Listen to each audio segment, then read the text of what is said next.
Bienvenidos a este video donde estaremos construyendo y simulando en FluidSim un circuito neumático de cilindro de doble efecto con ciclo continuo. Con ciclo continuo hacemos referencia a que una vez se pulsa un botón del sistema, el cilindro se extiende, hace su retroceso, se extiende, hace su retroceso y así continúa indefinidamente.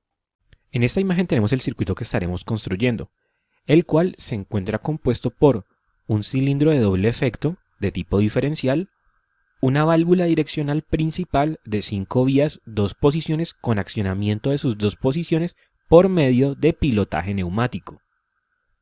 Aquí en esta parte encontramos una válvula direccional de 3 vías, 2 posiciones con accionamiento por botón con enclavamiento y retorno por resorte, la cual va conectada a una válvula AND, también conocida como válvula I. Y el otro puerto de esa válvula I va conectada a una válvula direccional de 3 vías, 2 posiciones con accionamiento por rodillo y retorno por resorte.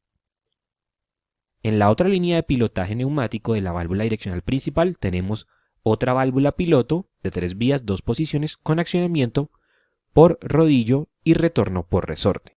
Aquí ya estamos en FluidSim Neumática y vamos a comenzar con la construcción del circuito, para lo cual vamos a venir a la librería de componentes, elementos neumáticos, actuadores y vamos a traer un cilindro de doble efecto.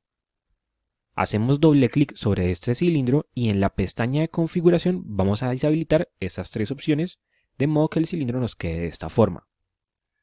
Luego vamos a venir a válvulas direccionales configurables y vamos a traer la válvula de 5 vías, 2 posiciones principal, la cual tiene sus puertos 2 y 4 conectados directamente a los terminales del cilindro. Los puertos 3 y 5 los vamos a convertir en escapes y luego hacemos doble clic sobre la válvula y a cada una de las posiciones le vamos a poner accionamiento por pilotaje neumático. Luego vamos a venir a elementos de suministro y vamos a traer la línea de aire presurizada, la cual iría conectada directamente al puerto 1 de la válvula direccional principal. Ahora vamos a traer las válvulas piloto, que son válvulas de 3 vías, 2 posiciones. En primer lugar, tenemos una válvula que es la que va a dar arranque al sistema. En esta válvula direccional 3-2 convertimos el puerto 3 en escape y le vamos a poner accionamiento manual por botón con enclavamiento, que es este símbolo, en la posición izquierda y a la posición derecha le ponemos retorno por resorte, de modo que nos quede de esta forma. El puerto 1 de esta válvula iría conectado a la línea de aire presurizado. Luego, aquí vamos a encontrar la válvula I, también conocida como válvula AND. Y la vamos a rotar de modo que nos quede así. Y conectamos el puerto 2 de la válvula direccional 3-2 al puerto 1 de esta válvula I. Para poder generar el ciclo continuo del cilindro necesitamos 2 válvulas con accionamiento por rodillo, una ubicada al inicio de la carrera del cilindro, podríamos considerarlo como la posición 0, y otra ubicada al final de la carrera del cilindro. Entonces venimos acá a válvulas direccionales configurables y traemos una válvula 3-2. El puerto 3 de esta válvula lo convertimos en un escape y a la posición izquierda le vamos a poner un accionamiento mecánico por rodillo y a la posición derecha retorno por resorte. Aquí ya tendríamos una de las válvulas. Esta válvula la vamos a copiar y a pegar ya que la otra sería idéntica. ¿Cómo vamos a realizar la conexión de estas válvulas? Puertos 1 irían conectados a la alimentación de aire presurizado. El puerto 2 de esta válvula iría conectado al pilotaje neumático de la posición derecha de la válvula direccional principal y convertimos esa línea en línea de control. Y el puerto 2 de la otra válvula 3-2 iría conectado al puerto 1 de la válvula I y convertimos esa línea también en línea de control. Esta también la convertimos en línea de control y este puerto 2 de la válvula I lo vamos a conectar al pilotaje neumático de la posición izquierda de la válvula direccional principal y convertimos esta línea en línea de control. Ya con esto tendríamos el circuito neumático finalizado, pero ahora tenemos que hacer unas configuraciones, especialmente en lo que tiene que ver con los rodillos. Uno de los rodillos queremos que sea activado en la posición 0 y el otro en la posición de máxima extensión. Entonces vamos a venir al cilindro y acá en la pestaña de parámetros tenemos que por defecto FluidSim configura el cilindro con una carrera máxima de 100 milímetros. Vamos a aumentarla hasta 1000 para poder ver mejor su desplazamiento. Y luego en esta pestaña vamos a definir esas posiciones. Vamos a llamar como A1 a la posición 0 y como A2 a la posición de máximo desplazamiento, que en este caso, como el cilindro tiene una carrera de 1000 milímetros, sería de 1000. Podemos ver que sobre el cilindro aparece esta regla que incluye las dos posiciones, A1, que sería la posición 0, y A2, que es la posición de máxima extensión. Esta regla la podemos correr por acá para verlo mejor cómo sería la posición 0 y la posición de máxima extensión. Ahora vamos a configurar las válvulas. Esta válvula va a ser para la posición A2 y esta válvula va a ser para la posición A1. Tengamos una cosa en cuenta y es que acá como estamos haciendo únicamente la simulación, podemos ubicar las válvulas en cualquier punto de nuestro área de trabajo. Pero ya si fuéramos a implementar este circuito en la realidad, esta válvula tendría que ir ubicada con su rodillo en esta parte, de modo que el cabezal del cilindro pueda activarlo. Y esta otra válvula tendría que tener su rodillo acá en esta parte, de modo que el cabezal del cilindro pueda activarlo en ese momento de máxima extensión. Antes de simular el circuito, vamos a revisar su funcionamiento. En un inicio, el cilindro se encontraría totalmente retraído, como podemos ver acá. La válvula direccional 5.2 estaría en su posición derecha. Y estas dos válvulas piloto también se encontrarían en su posición derecha gracias al resorte. Con esta válvula tenemos una situación particular, y es que a pesar de que la posición normal de esta válvula es la posición derecha, lo podemos ver por el resorte, ella al inicio se encuentra en su posición izquierda, y esto se debe a que el cabezal del cilindro, cuando el cilindro está totalmente retraído, toca al rodillo A1. Entonces se conmuta esta posición. Con este estado de las válvulas vamos a ver qué sucede. Tendríamos presión por esta línea que al venir por acá queda bloqueado. Si viene por acá, también queda bloqueado el aire presurizado. Pero si viene por acá, puede pasar del puerto 1 al puerto 2. Tendríamos aire presurizado por toda esta línea de pilotaje llegando a la válvula I. Pero podemos ver que este otro puerto de la válvula I está conectado al escape. Entonces, como solo tenemos presión en este puerto, entonces la válvula I no genera señal de salida. Recordemos que en estas válvulas únicamente se genera señal de salida cuando tenemos presión en los dos puertos de entrada. Entonces acá no tendríamos presión, entonces la válvula por eso se encuentra en su posición derecha. Y en esta posición derecha tenemos que el aire presurizado viene por acá, pasa del puerto 1 al puerto 2, viene por esta línea y llena esta cámara del cilindro. Mientras que esta otra cámara queda conectada al escape 5. Entonces el cilindro se encuentra totalmente retraído. Para poder empezar a generar el ciclo continuo de movimiento del cilindro, tendríamos que presionar el botón de esta válvula piloto. Aquí es muy importante tener en cuenta que este botón tiene enclavamiento. Quiere decir que tan pronto como lo presionamos, la válvula ya queda en esta posición a pesar de que soltemos el botón. Y únicamente volvería a su posición normal cuando volvamos a presionar al botón. Entonces, si presionamos el botón se conmuta esta posición. Tendríamos que el aire presurizado podría pasar del puerto 1 al puerto 2, viniendo por esta línea y entonces tendríamos señal de aire presurizado en este puerto de la válvula I.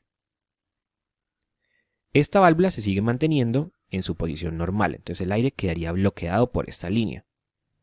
Pero como el cilindro se encuentra totalmente retraído, el cabezal estaría tocando el rodillo A1. Luego esta válvula se encontraría en su posición izquierda. El aire presurizado podría venir por esta línea, pasaría del puerto 1 al puerto 2, viene por toda esta línea de pilotaje neumático y también tendríamos señal de aire presurizado en este puerto de la válvula I. Como tenemos aire en ambos puertos de entrada, entonces se produce señal de salida por esta línea. Y esta línea de pilotaje hace que se conmute la posición izquierda de la válvula direccional principal. En esta posición tendríamos conexión del puerto 1 con el puerto 4, conexión del puerto 2 con el escape 3, mientras el escape 5 permanece bloqueado. Entonces el aire vendría por esta línea, pasaría del puerto 1 al puerto 4, viniendo por esta línea y llenando esta cámara del cilindro. Se produce la extensión del cilindro, mientras que esta otra cámara es desalojada hacia la atmósfera por esta línea en conexión del puerto 2 con el escape 3. Tan pronto como el cilindro abandone la posición 0, el cabezal dejaría de tocar a este rodillo. Entonces la válvula podría volver a su posición normal. Y en esta posición normal genera el bloqueo de esta señal de aire presurizado que viene por esta línea. Entonces ya no tendríamos aire presurizado en esta línea que lleva a la válvula I. Únicamente tendríamos aire presurizado en esta línea. Entonces como solo tenemos aire presurizado en uno de los puertos de la válvula I, entonces no habría señal por acá. Pero recordemos que esta válvula direccional, por tener pilotaje neumático en ambas posiciones, ella permanece en el último estado conmutado a menos de que haya una nueva señal de aire en alguno de esos pilotajes. Luego se mantiene en su posición izquierda, generando el avance del cilindro. Tan pronto como el cilindro alcanza la posición A2 de máxima extensión, entonces el cabezal del cilindro toca a este rodillo, conmutando esta posición. Y en este caso tendríamos que el aire presurizado podría pasar del puerto 1 al puerto 2, viniendo por esta línea, y conmutaría la posición derecha de la válvula. En esta posición tenemos que el aire presurizado pasa del puerto 1 al puerto 2, viene por esta línea, llena esta cámara del cilindro, se produce el retroceso y esta otra cámara es desalojada hacia la atmósfera en conexión del puerto 4 con el escape 5. Tan pronto como el cilindro abandona esa posición de máxima extensión, deja de tocar este rodillo, entonces la válvula vuelve a su posición normal, que sería la posición derecha. Pero la válvula direccional principal se sigue manteniendo en esta posición, ya que ella se mantiene en el último estado conmutado. Tan pronto el cilindro llega a la posición A1, la posición 0, vuelve a tocar este rodillo, entonces tendríamos señal neumática por toda esta línea viniendo a la válvula I. Como acá tenemos señal neumática por el botón con enclavamiento, entonces tendríamos señal neumática en ambos puertos, se genera señal por acá y entonces se conmuta esta posición, que vuelve a producir el avance. Y tan pronto llega a la máxima extensión, toca al rodillo A2, se conmuta esta posición, tendríamos señal neumática por acá, se conmuta esta posición y se produce el retroceso. Y entonces así tendríamos un ciclo continuo de avance y retroceso, gracias a estos dos rodillos y a esta válvula I. Para producir la detención en el ciclo del cilindro tendríamos que volver a presionar el botón de esta válvula piloto, lo que produciría que la válvula vuelva a su posición normal, que es la posición derecha. En esta posición tendríamos que se anula la señal de aire presurizado en esta línea, ya que queda conectada al escape 3. Y si no tenemos aire presurizado en este puerto, entonces nunca tendremos salida de la válvula I, ya que recordemos que para poder generar salida en la válvula I tiene que haber presión en los dos puertos. Y si anulamos la presión en uno de los puertos, entonces ya nunca tendremos salida.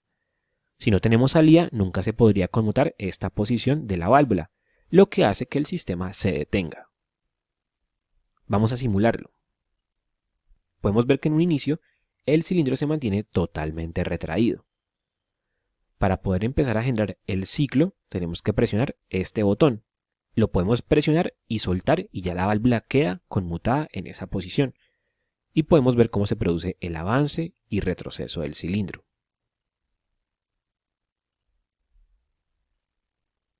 Si queremos provocar la detención, durante el avance tendríamos que volver a presionar este botón.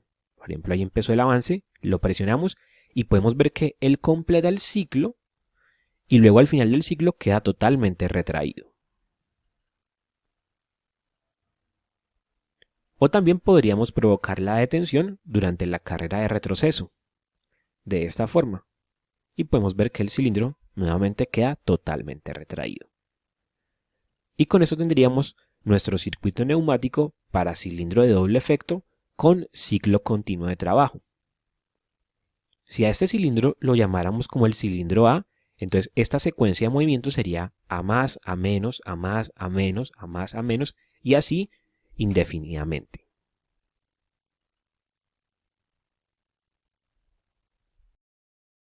Podemos ver que este ciclo continuo de desplazamiento del cilindro se logró únicamente con medios neumáticos y mecánicos. Neumáticos por lo que tenemos esta válvula direccional que es activada por medio de pilotaje neumático, y mecánicos por los rodillos de las válvulas piloto. Esta secuencia también la podríamos lograr de forma eléctrica, con válvulas accionadas por solenoides.